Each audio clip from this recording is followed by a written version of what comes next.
하나님은 여러분을 거룩으로 부르셨습니다. 여러분을 부르실 때에 거룩으로 부르셨다는 거예요.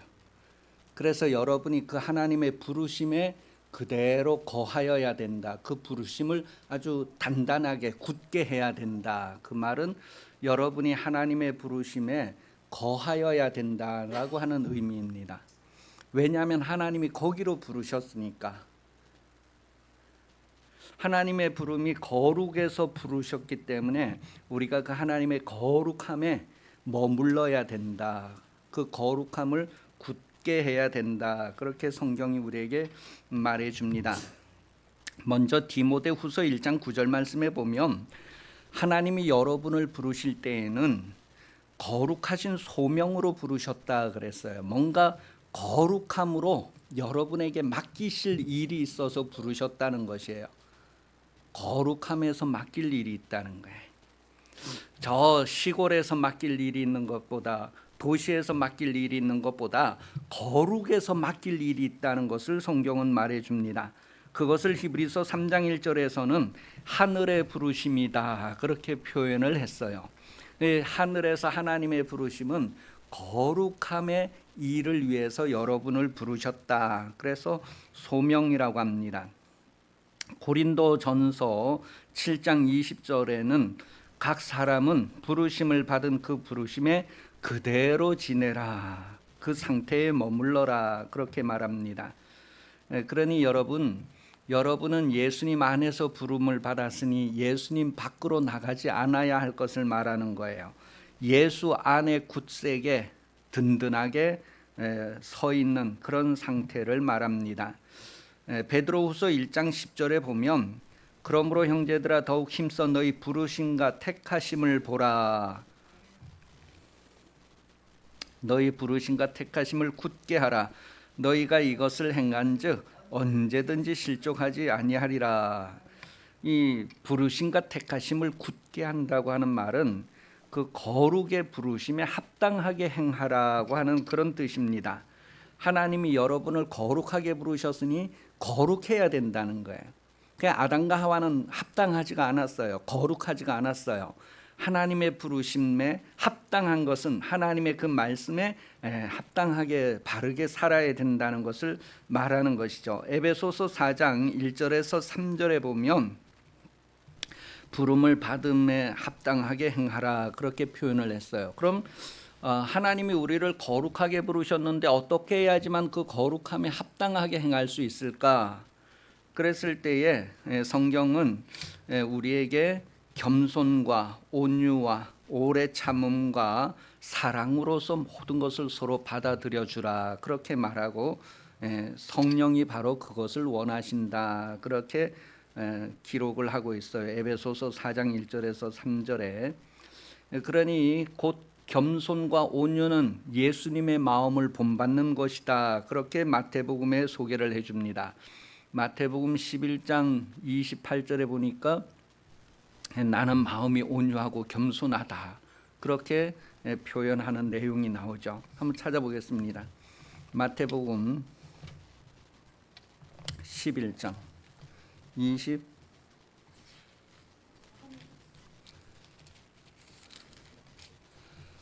28절 9절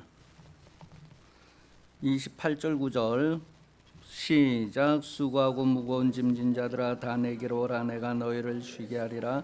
나는 마음이 온유하고 겸손하니 나의 멍에를 메고 내게 배우라. 그리하면 너희 마음이 쉼을 얻으리니. 겸손과 온유는 예수님의 마음이다 그랬어요. 그런데 그게 그냥 한때 부드럽고 한때 그런 게 아니고 예수님의 평생이 예수님의 전체가 그러하다는 것을 우리에게 말해줍니다. 그리고 계속해서 이제 그 내용이 더하여서 겸손과 온유로 하고 오래 참고 사랑 가운데 다른 사람들을 받아들이고 성령의 하나 되게 하심을 지켜라 그랬을 때에 예수님은 아주 끝까지 오래 참으셨다는 거예요. 어떤 순한 모든 그런 것들을 그대로 받아들여서 죽기까지 하셨다는 거예요. 그런 오래 참음과 그리고 모든 것을 사랑으로 용납하라는 거예요. 사랑은 모든 것을 덮고도 남는다는 거예요. 사랑. 그러니까 우리가 계명을 여러 개를 주셨잖아요. 그죠? 10계명이라고 하고 또 구약에 뭐 하지 마라 하라 이런 거 막 518가지 다 하고 뭐 이런 모든 계명을 한마디로 딱 하라면 사랑이라고 하는 안에 다 포함된다. 내 이웃을 탐내지 말아라, 도적질하지 말아라, 뭐 이런 것들이 다 내 이웃을 사랑하라고 하는 거 안에 다 들어가 있다는 거예요. 그래서 오래 참고 사랑으로 서로 용납하네. 그러니까 상대방을 참 받아주기가 어려운데 사랑하는 마음이 있으면 모든 것을 받아줄 수 있다는 거예요. 하나님이 나를 사랑하신 그 사랑하는 마음으로 사랑하라는 거예요. 여러분의 부모 형제로부터 물려받은 그런 육신의 어떤 한계가 있는 그런 사랑으로 사랑하는 것이 아니라 하나님께서 한없이 사랑하시는 그 사랑으로 사랑하면은 다 용납할 수 있다는 것을 말해줍니다.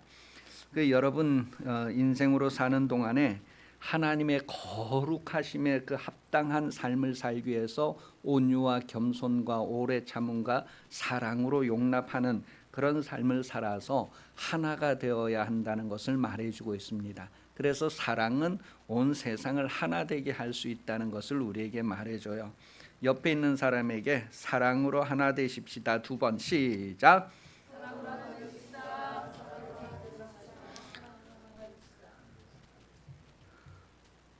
여러분은 아무 느낌도 없고 반응도 없죠. 사랑으로 하나 되자니까 참 부담스럽고 미워할 땐 미워해야 되고 싫어할 땐 싫어해야 되는데 그 모든 것을 사랑으로 대할 수 있다는 것은 하나님의 사랑이 나에게 온전히 나타나는 것을 평소에 꾸준히 기도해야 돼요.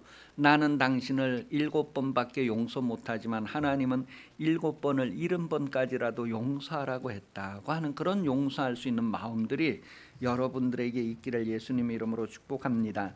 하나님께서 여러분을 거룩하게 하시는 것은, 깨끗하게 하시는 것은 여러분을 쓰시기 위함이다라고 디모데후서 2장 20절에서 21절에 확인을 해주고 있어요.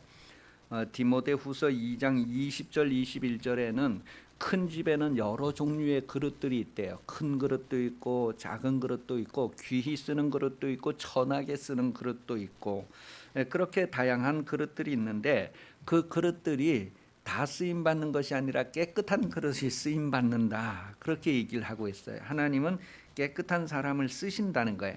여러분을 깨끗함으로 부르신 것은, 거룩하라고 부르신 것은 거룩함에 쓰시기 위해서 부름을 받았다. 마태복음 20장 1절에서 7절까지 보면 쓰임받는 복이 어떠한가를 우리에게 말해줍니다. 일꾼들이 새벽 시장에 나가서 하루 당일 일하는 걸 뭐라 그래요? 일용직. 그거 얻기 위해서 새벽 4시 5시 막 이렇게 이제 그 사무실을 뭐라 하죠? 네, 그 용역 사무실에 나가요. 와, 그 나가가지고 막 7시, 6시, 8시까지 이렇게 기다리는데 자기를 써주는 사람이 없다고 생각해봐요. 근데 그게 하루만 안 쓰임받는 게 아니고 며칠을 나갔는데 일자리를 못 찾았다고 생각해봐요. 하루 벌어서 하루 먹는 사람이 며칠을 일을 못했다. 그럼 며칠을 굶었다. 그 사람들은 얼마나 자기가 쓰임받고 싶겠어요. 그렇게 쓰임받는 복이라는 게 무엇인가를 우리에게 말해줍니다. 여러분은 그런 쓰임받는 복을 누릴 수 있기를 예수님 이름으로 축복합니다. 하나님이 여러분을 얼마든지 부르시고 쓰신다고 하는 것을 성경은 말하고 있어요. 너도 포도원에 들어와라. 오전 6시, 9시, 12시, 막 1시, 3시, 5시까지 나가서 시장에서 놀고 있는 사람들에게 포도원에 들어와서 일하라. 하나님은 여러분을 쓰시기 위해서 부르셨다는데 여러분 쓰임받는 복을 누리고 계십니까? 여러분은 예수 믿고 교회에 다니면서 또 직분도 받아서 하나님이 나를 쓰신다고 하는 그 쓰임받는 즐거움, 그런 거에 대해서 한번 경험해 보신 적이 있으십니까? 옆 사람에게 경험해 보셨어요? 시작. 그러니까 하나님의 부르심하고는 거의 상관이 없는 삶을 내가 열심히 살고 있다는 거예요. 힘써서 이 세상 일에 열심을 다하고 있다고 하는 거예요. 그 우리가 정말 하나님의 부르심에 쓰임 받는 기쁨을 누린다는 것은 우리하고 일상이 거리가 먼 것 같아요. 근데 여러분, 작은 일을 하면서도 하나님의 부르심에 내가 지금 쓰임 받고 있다. 그래서 설거지하는 기쁨이라던가 내가 직장에서 일하는 기쁨, 이게 내가 육신의 그냥 월급을 위해서 일하는 것, 내가 그냥 먹고 자고 이러기 위해서 일한다고 하는 그런 생각이 아니라 항상 하나님이 나와 함께 하시기에 이것도 뭐예요? 하나님의 자녀들을 위해서 내가 지금 이렇게 설거지도 하고 이렇게 한다. 이런 항상 하나님이 나와 함께 하셔서 이게 하나님의 일이다라고 하는 것을 우리가 알 때에 사소한 것 하나하나까지도 의미가 있게 되고 그게 즐거움으로 할 수 있게 된다는 거예요. 그렇게 되는 게 쉽습니까? 할 때 그렇게 되는 거 쉽지 않은 분들은 기도해서 자기 마음을 온유하고 부드럽게 모든 것을 사랑으로 대할 수 있는 준비를 갖추는 게 필요하단 말이에요. 그렇게 하고 나서 할 때에는 뭐 더 할 것 없습니까? 그렇게 할 수 있는 여유가 생겨요. 그 여러분, 하나님께서 여러분을 쓰시려고 거룩함에 부르셨으니 거룩함에 쓰임 받는 그런 복을 누리기를 준비하시고 기도하고 경험하시기를 바랍니다. 그래서 항상 기뻐하라 하는 말씀들이 항상 하나님이 나와 함께 하셔서 내가 하는 이 일이 육신의 일이 아니고 하나님이 나를 부르셔서 맡긴 일이다. 그런 마음을 가지고 하나님 앞에서 우리가 성실하게 충성하는 삶을 살면 사람에게도 옳다함을 얻게 되고 인정함을 받게 된다는 거예요.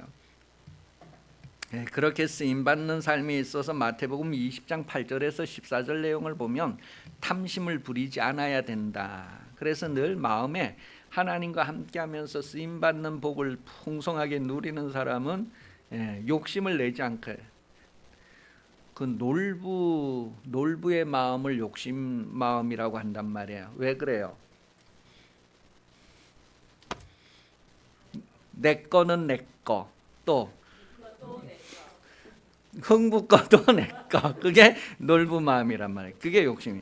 그러니까 다른 사람들이 늦게 와가지고 한 데나리온 받는 걸 보고 와, 우리는 아침에 일찍 왔으니까 우리는 많이 받겠다고 하는 그런 이제 그 욕심이 속에서 자꾸 이렇게 생겨지는 거예요.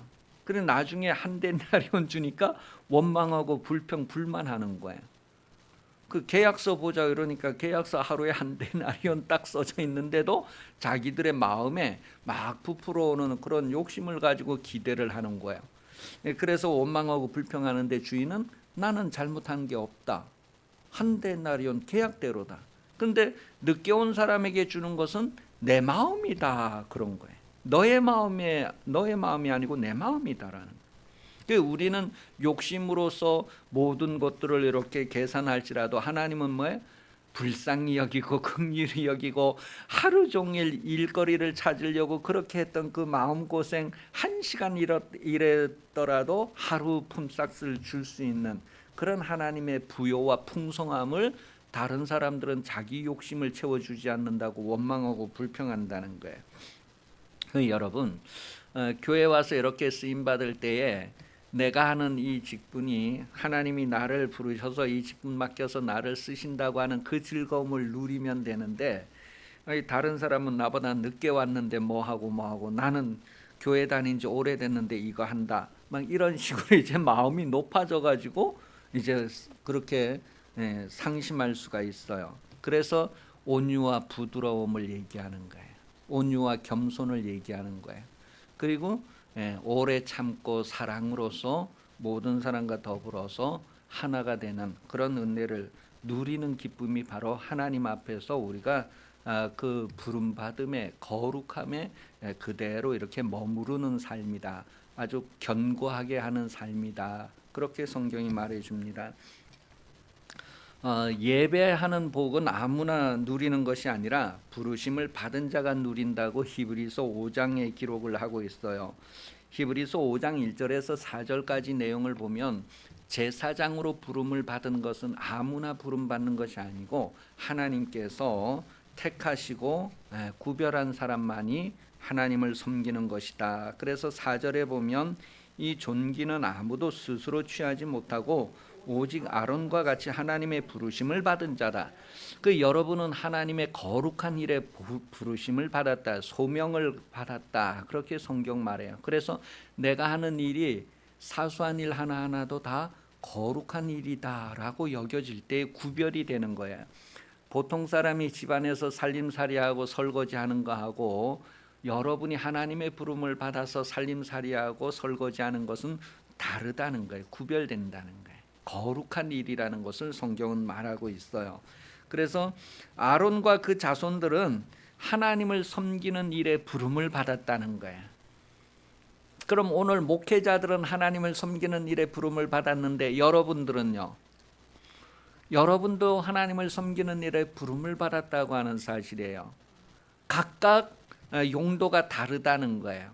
얼굴의 용도가 다르고 오른손의 용도가 다르고 왼손의 용도가 다르고 발의 용도가 다른 것처럼 그러나 한 몸이다라는 것을 말합니다. 여러분 주님의 몸의 지체라고 할 때에 한 몸의 지체라고 할 때 용도가 다 다르단 말이에요. 그러나 거룩한 일로 하나라는 것을 얘기해요. 그게 다 성령의 일하게 하심을 따라 거룩한 일에 참여한다는 거예요. 오른손이 막 뭐 설거지할 때에도 거룩한 일이고 왼발이 뭘 막 할 때에도 거룩한 일이고 그 모든 게 다 거룩함으로 각각 부르심을 받아서 충성하는 것이다라는 것을 말해줍니다. 하나님은 여러분을 거룩함으로 부르셨으니 여러분이 각각 거룩함의 사명을 다하는 것이죠. 출애굽기 28장 1절에 보면 이제 하나님이 아론과 그 자손들을 부르시고 택하시는 내용이 기록되어져 있어요. 하나님을 섬기는 직분으로 부르셨다. 그 다음에 출애굽기 28장 41절에도 하나님을 섬기는 일로 부르셨다는 것을 기록하고 있어요. 엘리 제사장은 오늘 본문에 나오는 엘리 제사장은 이 아론의 후손입니다. 그러니 아론과 그 아들들 그 후손들 그랬을 때에 이 엘리 제사장도 아론의 후손으로서 지금 제사장 직분을 감당하고 있다는 거예요. 그런데 사무엘상 4장 18절에 보면 이 엘리 제사장이 몇 년 동안 제사장 직분을 감당했느냐 하면 40년 동안이다 그랬어요. 보통 성경에서 40년이라고 할 때는 한 세대를 얘기해요. 한 세대를 얘기할 때에 40년이다. 그래서 광야 40년을 지내는 동안에 한 세대가 완전히 없어지는 거예요. 두 사람만 가나안에 들어가고 한 세대가 그냥 없어지는 거예요. 이 한 세대가 40년을 얘기해요. 그래서 지금 이 엘리 제사장이 제사장 직분을 한 게 40년이다 그랬을 때에는 한 세대, 다시 말해서 평생 그 일을 감당했다 그런 의미가 되는 거예요. 그렇게 일을 감당하면서 이제 그 마무리하는 내용이 바로 하나님을 존중하지 않았다 그렇게. 그러니까 평생 교회 다녔지만 하나님을 존중하지 않았다. 평생 직분을 받았지만 하나님을 존중하지 않았다. 그런 모습. 왜냐하면 그는 아들을 더 존중했다. 하나님을 존중하는 것보다 아들을 더 존중했다. 하나님의 일을 하는 것보다도 아들을 더 편애하게 된 모습을 성경이 우리에게 말해주는 거예요. 그 여러분, 하나님을 섬기는 데 있어서 자기 자식을 포기할 수 있다는 것. 아브라함의 심정은 그런 거예요. 하나님의 명령을 따르기 위해서 하나님을 예배하기 위해서 자기 아들을 죽여야 한다고 하는 사실이에요. 여러분은 하나님의 일을 하기 위해서 여러분 가족이 손해를 보고 여러분 자식이 손해를 보고 그런 경험이 있으십니까? 어떤 목사님은 예배 설교 시간에 저기 이렇게 이제 안내위원이 이렇게 쪽지를 가지고 왔는데 이래 보니까 지금 아들이 위독하여 하고 사모님이 글을 써갖고 보낸 거야. 그러니까 지금 애가 위독하다고 이제 쪽지가 왔어. 설교하고 있는데.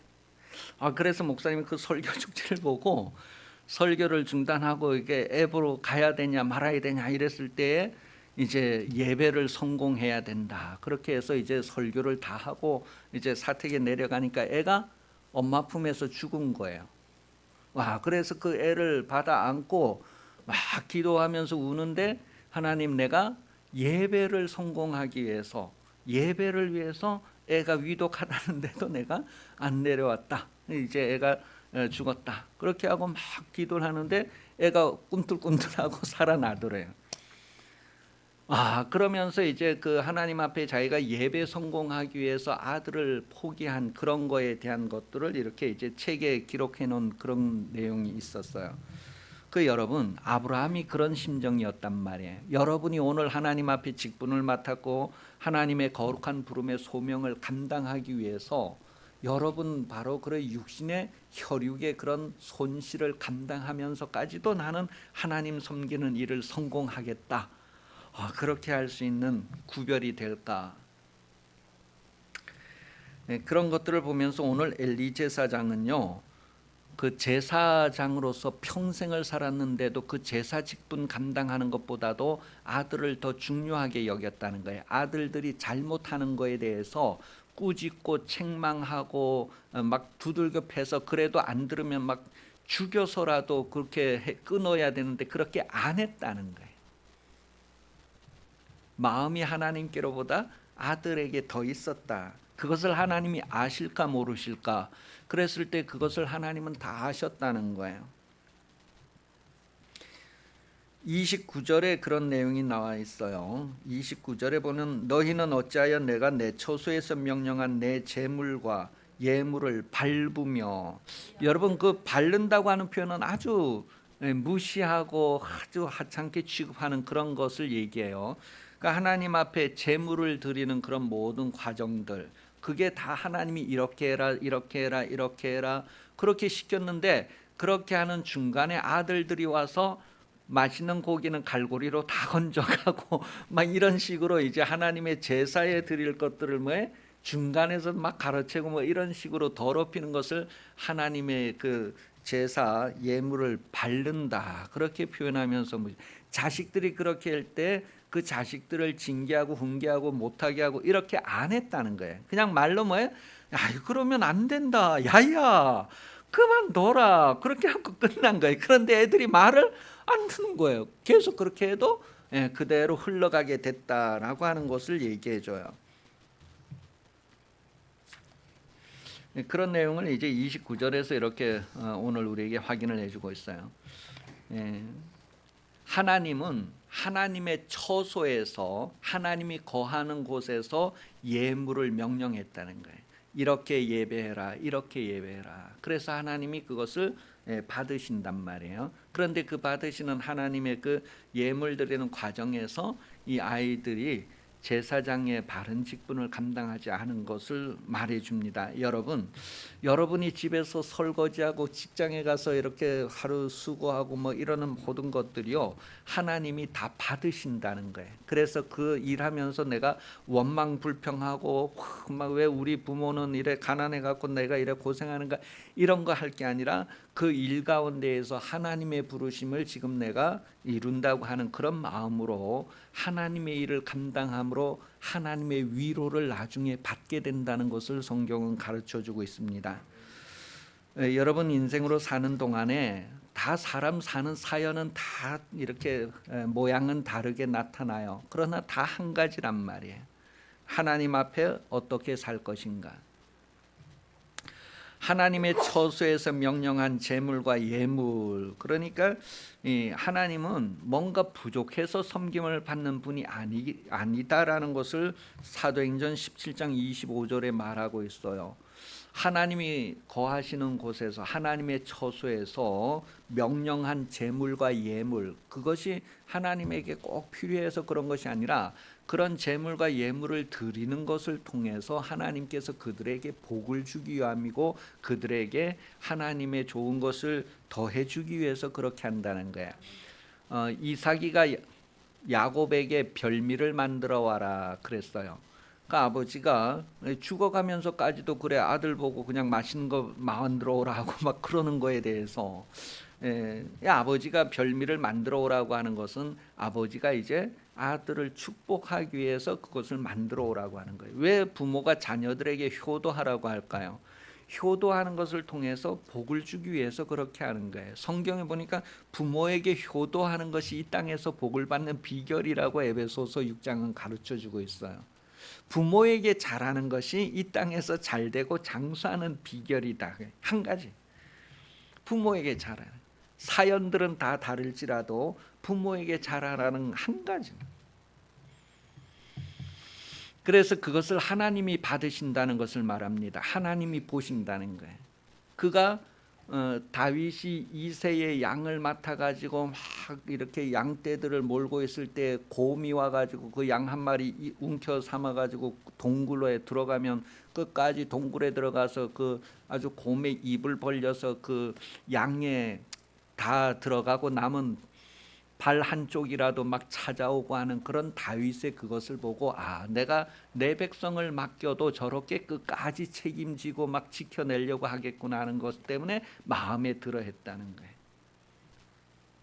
그 예수님이 오셔서 그런 것들을 표현할 때 내게 주신 자를 내가 하나라도 잃어버리지 않았습니다. 그렇게 아주 끝까지 책임지고 끝까지 아주 사랑으로서 그 일을 감당해 가려고 하는 그런 모습을 표현을 해주고 있는 거예요. 그래서 다윗이 하나님 마음에 쏙 들었다는 것을 성경 말해주고 있습니다. 여러분도 인생을 살면서 지금과 똑같은 인생의 시간들을 살지라도 하나님의 부르심에 대한 소명을 가지고 그 일을 하나님 앞에서 정말 하나님께 대하여 할 때에 하나님이 그것을 다 받으시고 그거에 대해서 보상을 해주신다는 것을 성경 말합니다. 예수님께서 이 세상에서 하나님을 그렇게 영화롭게 했다. 그렇게 요한복음 17장 4절 5절은 기록을 하고 있어요. 하나님을 영화롭게 했다. 예수님이 이 세상에서 하나님을 섬기는 것은 바로 그 말씀하신 대로 이루는 것이었습니다. 여러분도 하나님께서 여러분에게 말씀하는 대로 그대로 이루는 삶을 사십시오. 지금 저를 통해서 저의 입을 통해서 여러분에게 하시는 그 말씀을 그대로 이루는 삶을 살아야 된다는 것을 말해주는 거예요. 구약의 그 예배드리고 제사드리는 그런 모습들, 구약의 그 제사에 대해서 그것이 하나님을 섬기는 예법이다 그렇게 표현을 했어요. 부모에게 효도하는 방법이다 그런 표현이에요. 그런데 그러한 것들은 다 새롭게 되어야 된다는 것을 얘기하는데요. 히브리서 9장 1절에 보면 첫 언약에도 섬기는 예법과 세상에 속한 성소가 있더라. 그 섬긴다는 것은 부모를 공경한다, 존경한다 그런 의미란 말이에요. 우리가 이 땅에서 하나님을 존경하고 공경하면 하나님께서 그것으로 인해서 우리에게 하나님의 모든 것을 상속해 주시게 된다는 것을 말해줍니다. 그래서 예수님이 이 땅에서 하나님의 모든 말씀을 그대로 이름으로 하나님을 섬겼더니 하나님께서 그에게 모든 보좌 위에 올리셔서 하나님 나라를 상속하는 것을 성경이 보여줍니다. 여러분도 새 언약으로서 하나님을 영화롭게 하는 그런 삶을 살 수 있게 되었습니다. 하나님이 여러분을 부르신 것은 옛날 언약이 아니라 새로운 언약으로 부르셨다. 그렇게 성경 말해요. 히브리서 9장 9절 10절 히브리서 9장 9절 10절 같이 읽어보려고 해요. 눈 뜨시고 눈이 잘 안 뜨여지는 분들은 그 삔침을 하나 꺼내서 이렇게 안 되면 위로 이렇게 꽂아 올렸어. 시작.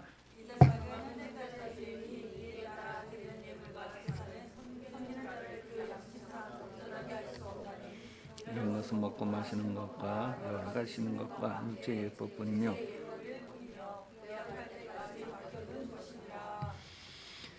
그래서 이제 구약의 그 제사 제도가 개혁됐는데 예수님께서 오셔서 개혁을 하셨단 말이에요. 예수님이 자기의 살과 피를 들여서 제사를 완전히 다 끝내셨다는 거예요. 그리고 이제 그 예수님을 영접하고 예수님을 따르는 삶으로 새로운 언약에 참여하는 그런 삶이 되었다는 것을 성경 말하고 있어요. 예레미야 31장 31절 말씀에 보면 여호와의 말씀이니라 보라 날이 이르리니 내가 이스라엘 집과 유다 집에 새 언약을 맺으리니 새 언약을 맺으시겠다고 했어요. 그리고 누가복음 22장 20절에 보면 내 피로 세우는 새 언약이다 그렇게 표현했어요. 우리 성찬식 할 때마다 예수님의 살과 피를 먹고 마시는데 그것은 새 언약이다. 그래 여러분은 먹고 마심으로 새 언약에 참여하는 자가 된다는 것을 말해주고 있어요. 그런 내용이 누가복음 22장 20절뿐만 아니라 고린도전서 11장 25절에도 새로운 언약이다. 그래서 우리가 언약에 참여하는 것이다라고 말합니다. 히브리서 8장 8절에서도 내가 이스라엘 집과 유다 집과 더불어 새 언약을 맺으리라 그렇게 했어요.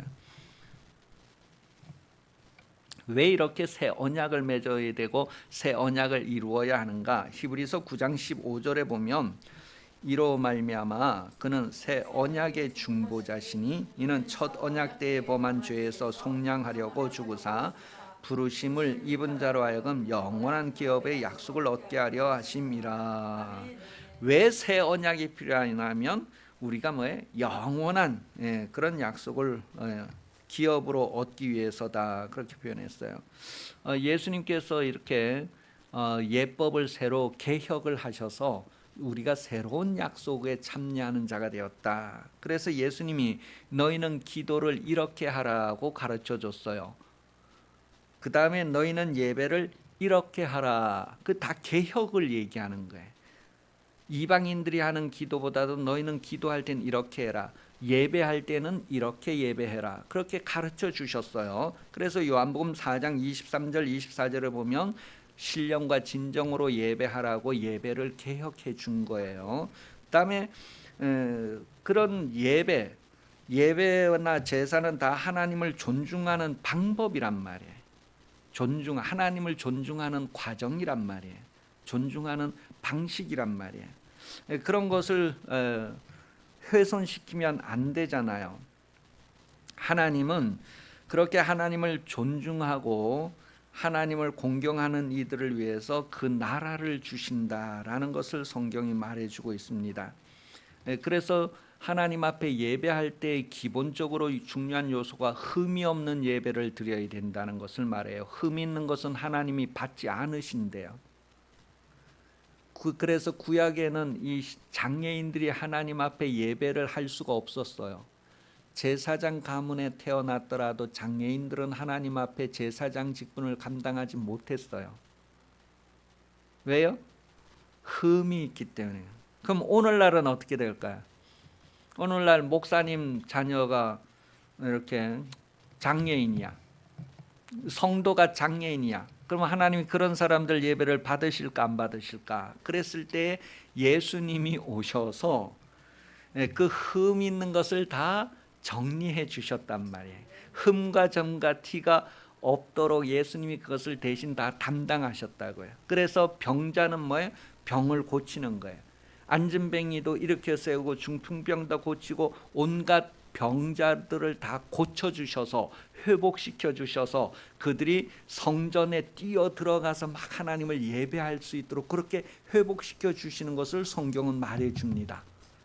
여러분이 실제로 장애인이라고 할지라도 예수를 믿음으로 예수 안에서 여러분이 하나님이 흠없게 하심으로 이제는 여러분이 하나님을 예배할 수 있다. 그래서 장애인 목사님들이 예배할 수 있는 거고 장애인 성도도 예배할 수 있다는 거예요. 그 흠을 예수님이 다 덮으셨기 때문에. 그러니 여러분 마음껏 예배할 수 있으니 우리가 뭐야? 하나님께서 기뻐 받으시도록 마음껏 예배하는 삶을 살아야 할 것을 성경은 말해주고 있어요. 흠이 없는 것 드려라. 레위기 21장 17절에요. 흠이 없는 예배를 드려라. 그리고 요한복음 15장 3절에 보면 너희는 내가 일러준 말로 이미 깨끗하여졌다. 그렇게 예수님 선언해요. 예수님의 말씀을 받아서 그 말씀대로 살아가는 사람들은 이미 깨끗해져서 하나님이 받으심직하게 되었다라는 것을 말해줍니다. 그리고 이제 모든 질병에서부터 우리를 해방시켜 주셨고 우리를 자유시켜 주셨다. 그런 내용을 로마서 3장 20절 갈라디아서 2장 16절에 표현을 해주고 있어요. 그래서 우리에게 신유의 은사를 주셔서 우리를 흠 없이 하나님께서 받으시도록 그렇게 우리를 만들어 주셨다라고 하는 거예요. 그래서 이제 우리가 하나님을 예배하는데 이런 예배가 믿음으로 드려지는 예배다. 믿음은 곧 하나님의 말씀을 이루는 그런 삶을 얘기하는 거예요. 그런 예배를 드려야 되는데 오늘 본문에 나오는 엘리 제사장과 홈리와 비느하스 그 아들들은 그런 예배자가 되지 못했다는 것을 얘기합니다. 그런데 누가복음 1장 5절 6절에 보면 이 제사장 가문에서 그 사가랴와 엘리사벳을 얘기하는데 이 사가랴와 엘리사벳 때에는 뭐예요? 하나님께서 정말 받으시는 그런 예배자가 되었다라는 것을 보여주고 있어요. 그래서 그에게 세례 요한이 태어나게 되고 그들이 하나님 앞에서 쓰임받는 내용을 성경은 말해주고 있습니다. 여러분, 엘리는 자녀들을 주의 바른 교훈과 훈계로 양육하지 않았어요. 입술로는 그렇게 하면 안 된다, 그렇게 하면 안 된다, 그렇게 했을지라도 그의 삶을 그렇게 살도록 양육하지 않았다는 것을 말해줍니다. 그것은 곧 엘리의 허물이 되고 자식들의 허물이 됩니다. 그러니 여러분, 자식들이 잘못할 때는 뭐예요? 매를 대서라도 그것을 고쳐서 꺾어 주어야 된다는, 꺾어 줘야 된다. 애들 때릴 때 그냥 막 때리지 말고 성경 읽어라, 이리 와봐라. 이렇게 잘못하면 어떻게 하라 했지? 그래, 엄마는 성경 말씀대로 너를 훈계하고 양육한다. 이리 와라, 종아리 걷더라. 그러니까 이게 우리 어머니가 나를 때리는 것은 그냥 화가 나서 때리는 게 아니고 하나님의 말씀대로 지금 나를 바르게 양육하느라고 그대로 말씀대로 하는구나. 그래야지 내가 말씀대로 자라야 되는구나. 그런 것들이 잡혀지게 되죠. 에베소서 6장 4절. 또 아비들아 너희 자녀를 노엽게 하지 말고 오직 주의 교훈과 훈계로 양육하라. 애들이 왜 화를 낼까요? 감정으로 때리기 때문에 그래요. 그런데 성경을 읽혀놓고 성경대로 아빠 순종한다. 그리고 때리는 거지 뭐.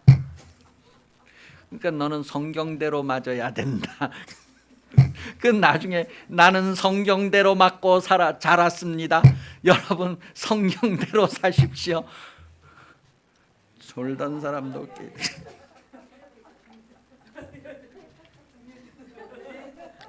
신명기 32장 5절 이제 마지막으로 끝으로 한 절만 읽으면 됩니다.